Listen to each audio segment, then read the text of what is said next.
दोस्तों जियोग्राफी के top 30 MCQs आज आपके लिए लेके आए हैं जो जीके के हैं और ये आपके सभी प्रकार की परीक्षाओं के लिए बहुत ज्यादा इंपॉर्टेंट है। आपको बता दें इसमें जितने भी क्वेश्चन है वो बार बार बहुत सारे एग्जाम में पूछे जा चुके हैं, ठीक है, और पूछे भी जाते हैं। तो स्वागत है आपका श्रेष्ठ क्लासेस में। आई होप आप लोग अच्छे होंगे। चलते हैं सीधे क्वेश्चन की ओर। वीडियो अच्छा लगे वीडियो को लाइक करिएगा, अपने दोस्तों में शेयर भी करिएगा, ठीक है। पहला क्वेश्चन देखिए क्या कह रहा है। क्षेत्रफल की दृष्टि से भारत का विश्व के देशों में कौन सा स्थान है? सी ऑप्शन आपका इस क्वेश्चन के राइट होगा, ठीक है, सातवां। दोस्तों भारत का क्षेत्रफल की दृष्टि से विश्व में सातवां स्थान है, ठीक है। इस हिसाब से सी ऑप्शन आपका इस क्वेश्चन के राइट होगा। अगला क्वेश्चन, कर्क रेखा किस राज्य से होकर गुजरती है? बी ऑप्शन आपका इस क्वेश्चन के राइट होगा, झारखंड।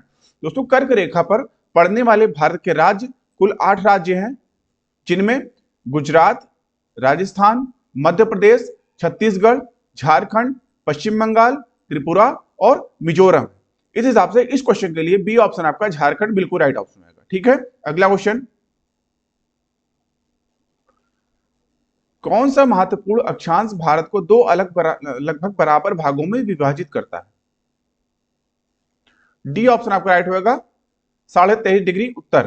दोस्तों 23.5 डिग्री उत्तरी अक्षांश भारत को दो बराबर भागों में विभाजित करता है। इसे कर्क रेखा कहते हैं। क्या कहते हैं? कर्क रेखा। अगला क्वेश्चन, भारतीय मानक समय की देशांतर 82.5 डिग्री किस नगर से होकर गुजरती है? डी ऑप्शन आपका राइट होगा, इलाहाबाद, जिसे अब प्रयागराज भी कहते हैं। दोस्तों यह देशांतर रेखा इलाहाबाद के पास नैनी से होकर गुजरती है, ठीक है। कहां से? नैनी से। अगला क्वेश्चन, निम्न में से किस राज्य की सीमा बांग्लादेश से नहीं मिलती है? सी ऑप्शन आपका राइट होगा, मणिपुर। दोस्तों बांग्लादेश की अंतरराष्ट्रीय सीमा से लगने वाले भारतीय राज्य लगभग इस प्रकार हैं। पहला आपका हो जाएगा पश्चिम बंगाल, दूसरा असम, तीसरा मेघालय, त्रिपुरा और मिजोरम, ठीक है। तो इस क्वेश्चन के लिए आपका सी ऑप्शन बिल्कुल राइट होगा, ठीक है। अगला क्वेश्चन,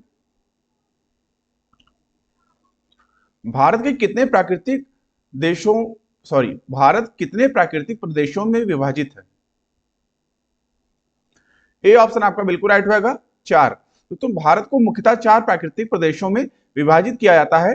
पहला आपका हो जाएगा उत्तर का पर्वतीय क्षेत्र, दूसरा आपका हो जाएगा विशाल मैदान, तीसरा आपका प्रायद्वीपीय पठार तथा चौथा आपका तट एवं द्वीप, ठीक है। दोस्तों भारत को 6 उप भौतिक भू आकृतियों प्रदेशों में भी बांटा गया, ठीक है। इस हिसाब से ए ऑप्शन आपका 4 जो है बिल्कुल राइट ऑप्शन आएगा, 4, ठीक है। अगला क्वेश्चन, भारत की प्राचीनतम पर्वत श्रेणी है? ए ऑप्शन आपका राइट होगा, अरावली। दोस्तों अरावली पहाड़ियां भारत की सबसे प्राचीन पर्वत श्रृंखलाएं हैं। ये गुजरात, राजस्थान, हरियाणा और दिल्ली से होकर गुजरती हैं, ठीक है।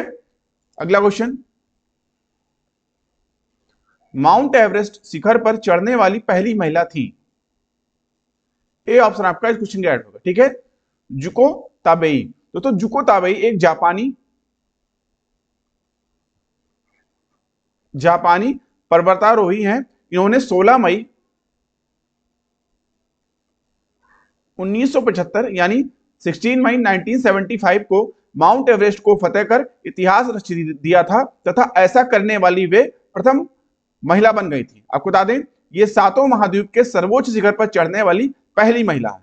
कौन? जुको ताबेई। अगला क्वेश्चन, कुल्लू घाटी जिन पर्वत श्रेणी के बीच अवस्थित है वे हैं? ए ऑप्शन आपका राइट होगा, धौलाधार तथा पीर पंजाल। दोस्तों कुल्लू घाटी हिमाचल प्रदेश में धौलाधार और पीर पंजाल श्रेणियों के मध्य अवस्थित है। कहां है? हिमाचल प्रदेश के धौलाधार तथा पीर पंजाल। अगला क्वेश्चन, नाथुला किस राज्य में स्थित है? डी ऑप्शन आपका राइट होगा, सिक्किम। दोस्तों नाथुला जो है वो हिमालय क्षेत्र में समुद्र तल से 4508 किलोमीटर 4508 मीटर की ऊंचाई पर स्थित है। भारतीय क्षेत्र में सिक्किम की राजधानी गंगटोक से 52 किलोमीटर पूर्व में स्थित नाथुला चीनी क्षेत्र में तिब्बती पठार की चुंबी घाटी से मिलता है। इस हिसाब से डी ऑप्शन आपका राइट होगा। ठीक है, सिक्किम में। अगला क्वेश्चन, निम्नलिखित में से किस तट से भारत का औसतन समुद्र तल मापा जाता है? बी ऑप्शन आपका राइट होगा, चेन्नई। ठीक है दोस्तों, भारत का औसत समुद्र तल चेन्नई तट से मापा जाता है। अगला क्वेश्चन, भारत के किस राज्य को सिलिकॉन स्टेट के नाम से जाना जाता है? सी ऑप्शन आपका राइट होगा, कर्नाटक। ठीक है, अगला क्वेश्चन, भारत का सबसे छोटा केंद्र शासित क्षेत्र कौन सा है? सी ऑप्शन आपका राइट होगा, लक्षद्वीप। तो तुम भारत का सबसे छोटा केंद्र शासित क्षेत्र लक्षद्वीप है। भूभाग की दृष्टि से लक्षद्वीप सबसे छोटा, लगभग 32 वर्ग किलोमीटर में है। दोस्तों केंद्र शासित प्रदेश है इसके अलावा जनसंख्या की दृष्टि से भी लगभग लक्षद्वीप जनसंख्या में सबसे कम, लगभग 64,473 है। आपको बता दें लक्षद्वीप के अंतर्गत कुल 36 द्वीप आते हैं। कितने? 36 द्वीप। सी ऑप्शन आपका राइट होगा। अगला क्वेश्चन, सिलवारा राजधानी है, किसकी राजधानी है? बी ऑप्शन आपका इस क्वेश्चन का राइट होगा, दादर एवं नागर हवेली दमन द्वीप की। ठीक है, अगला क्वेश्चन, निम्नलिखित में से किस हिंदू त्योहार को यहां पे थास नहीं दोस्तों, यहां पे थारू होगा, थारू लोग शोक पर्व के रूप में मनाते हैं। ठीक है, तो बी ऑप्शन आपका इस क्वेश्चन का राइट होगा, दीपावली। ठीक है, थारू जनजाति के लोग, ये लोग दीपावली को जो है शोक के रूप में मनाते हैं। अगला क्वेश्चन, भारत की सबसे बड़ी जनजाति कौन सी है? सी ऑप्शन आपका राइट होगा, भील। दोस्तों जनसंख्या की दृष्टि से भारत की सबसे बड़ी जनजाति भील है। यह जनजाति गुजरात, मध्य प्रदेश, छत्तीसगढ़, महाराष्ट्र, आंध्र प्रदेश, तेलंगाना, कर्नाटक, त्रिपुरा और राजस्थान में पाई जाती है। सी ऑप्शन आपका भील इस क्वेश्चन के लिए राइट ऑप्शन आएगा। अगला क्वेश्चन, हिंदी के पश्चात कौन सी भाषा भारत में सबसे अधिक बोली जाती है? ए ऑप्शन आपका राइट होगा, बंगाली। दोस्तों 2011 की जनगणना के अनुसार भारत में हिंदी के पश्चात सर्वाधिक व्यक्तियों द्वारा बोली जाने वाली भाषा में क्रमशः बंगाली और तेलुगु है। ठीक है, इस क्वेश्चन के लिए आपका ए ऑप्शन राइट होगा। अगला क्वेश्चन, बांग्लादेश में गंगा नदी को किस नाम से पुकारा जाता है? बी ऑप्शन आपका राइट होगा, पद्मा। दोस्तों गंगा हरिद्वार में मैदानी भागों में प्रवेश करती है और झारखंड की सीमा पर स्थित राजमहल की पहाड़ियों के उत्तर की ओर प्रभावित होती हुई पश्चिम बंगाल के फरक्का नामक स्थान पर यह बांग्लादेश में प्रवेश करती है। किस नामक स्थान पे? फरक्का नामक स्थान पे। फरक्का नामक स्थान पे बांग्लादेश में प्रवेश करती है और यहां इसे पद्मा नाम से पुकारा जाता है। ठीक है, अगला क्वेश्चन, निम्नलिखित नदियों में से कौन एक यमुना की सहायक नदी नहीं है? डी ऑप्शन आपका राइट होगा, रामगंगा। तो रामगंगा नदी यह जो है गंगा की सहायक नदी है, यह गंगा की सहायक नदी है, जबकि चंबल, बेतवा और केन जो है यह जो है यमुना की सहायक नदी। ठीक है, यह यमुना की सहायक नदी। अगला क्वेश्चन, भारत की किस नदी पर विश्व का सबसे ऊंचा पुल बनाया जा रहा है? ए ऑप्शन आपका राइट होगा, चिनाब नदी पर।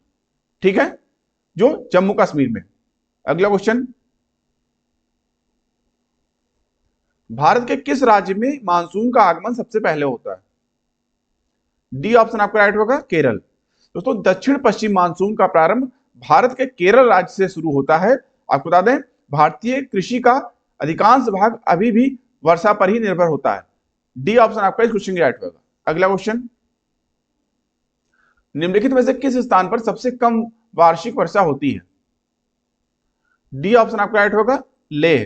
दोस्तों लेह में 9.2 सेंटीमीटर लगभग वर्षा होती है। इसके बाद जो है, इसके बाद राजस्थान के जैसलमेर में लगभग 10 सेंटीमीटर वर्षा होती है। सबसे ज्यादा दोस्तों वर्षा कहां होती है? तो होती है मौसिनराम में। मौसिनराम में सबसे ज्यादा वर्षा होती है। कितना होती है? 1148 सेंटीमीटर। ठीक है, 1148। ठीक है, तो सबसे ज्यादा वर्षा कहां होती है? मौसिनराम में। सबसे कम वर्षा कहां होती है? लेह में। और उसके बाद अगर सेकंड नंबर पे कहा जाए कि जो है लेह के बाद सबसे कम वर्षा कहां होती है, तो राजस्थान के जैसलमेर में लगभग 10 सेंटीमीटर। ठीक है, अगला क्वेश्चन, भारतीय मौसम विज्ञान विभाग स्थापित है कहां है? डी ऑप्शन आपका राइट होगा दोस्तों, पुणे में। अगला क्वेश्चन, भारत के निम्न मिट्टियों में से कौन बेसाल्ट लावा के अपक्षय के कारण निर्मित हुई है? डी ऑप्शन आपका राइट होगा, रेगुर मिट्टियां। दोस्तों भारत में रेगुर मिट्टियों का निर्माण बेसाल्ट लावा के अपक्षय के कारण हुआ है। इसे काली मिट्टी भी कहते हैं। ये मिट्टियां दक्कन ट्रैप के ऊपरी भागों में विशेष रूप से महाराष्ट्र, मध्य प्रदेश, गुजरात, आंध्र प्रदेश तथा कर्नाटक राज्य में पाई जाती हैं। डी ऑप्शन आपका राइट होगा। अगला क्वेश्चन, निम्न में से कौन सा वृक्ष समुद्र तल में सर्वाधिक ऊंचाई पर पाया जाता है? ए ऑप्शन आपका राइट होगा, देवदार। दोस्तों देवदार के वृक्ष पश्चिमी हिमालय में 1500 से 2500 मीटर की ऊंचाई के मध्य पाए जाते हैं। यही समुद्री तल के सर्वाधिक ऊंचाई पर पाया जाने वाला वृक्ष है। ठीक है, इस हिसाब से ए ऑप्शन आपका राइट होगा। अगला क्वेश्चन, भारत में सर्वाधिक सिंचाई विस्तार प्रतिशत वाला राज्य है? ए ऑप्शन आपका राइट होगा, पंजाब। तो भारत में सर्वाधिक सिंचाई विस्तार वाला राज्य पंजाब है। अगला क्वेश्चन, इंदिरा गांधी नहर का उद्गम स्थल है? सी ऑप्शन आपका राइट होगा, हरिके बैराज। दोस्तों इंदिरा गांधी नहर का उद्गम हरिके बैराज के निकट से व्यास एवं सतलज नदी के संगम से होता है। आपको बता दें मुख्य नहर की लंबाई लगभग 649 किलोमीटर है। इस नहर से पश्चिमी राजस्थान के गंगानगर, बीकानेर, जोधपुर, जैसलमेर जिलों की मुख्य रूप से सिंचाई की जाती है। सी ऑप्शन आपका राइट होगा। अगला क्वेश्चन, सरदार सरोवर परियोजना से लाभान्वित होने वाले राज्य कौन से हैं? ए ऑप्शन आपका इस क्वेश्चन का राइट होगा। ठीक है दोस्तों, गुजरात, महाराष्ट्र, मध्य प्रदेश एवं राजस्थान। ठीक है, ए ऑप्शन आपका इस क्वेश्चन का राइट होगा। अगला क्वेश्चन, भारतीय कृषि का इतिहास किसने लिखा है? बहुत ज्यादा इंपॉर्टेंट क्वेश्चन दोस्तों। डी ऑप्शन आपका राइट होगा, एम एस रंधावा। दोस्तों भारतीय कृषि का इतिहास पुस्तक एम एस रंधावा द्वारा लिखी गई है। इनका पूरा नाम मोहिंदर सिंह रंधावा है। इन्होंने हरित क्रांति के क्षेत्र में महत्वपूर्ण भूमिका निभाई है। ठीक है, अगला क्वेश्चन, और दोस्तों हमेशा की तरह आज का प्रश्न आपके लिए क्वेश्चन क्या है? किन महीनों में रबी फसल की बुआई होती है? ए, बी, सी या डी? इस क्वेश्चन का जवाब आपको ज्यादा से ज्यादा संख्या में कमेंट बॉक्स में देना है। साथ ही साथ आप ये भी बताइए कमेंट करके कि आपके कितने प्रश्न सही जा रहे हैं। ठीक है, तो दोस्तों अभी के लिए इतना ही। आई होप आपको वीडियो अच्छा लगा होगा। दोस्तों वीडियो अच्छा लगा, वीडियो को लाइक करिए, अपने दोस्तों में शेयर करिए। साथ ही साथ अगर अभी तक चैनल को आपने सब्सक्राइब नहीं किया है तो सब्सक्राइब जरूर कर लीजिए, जिससे इंपॉर्टेंट सभी वीडियोस आपको नोटिफिकेशन इसका टाइमली मिलता रहे। अभी की वीडियो को देखने के लिए आप सभी का धन्यवाद। मिलते हैं दोस्तों नेक्स्ट वीडियो लेक्चर में, तब तक के लिए थैंक यू। जय हिंद।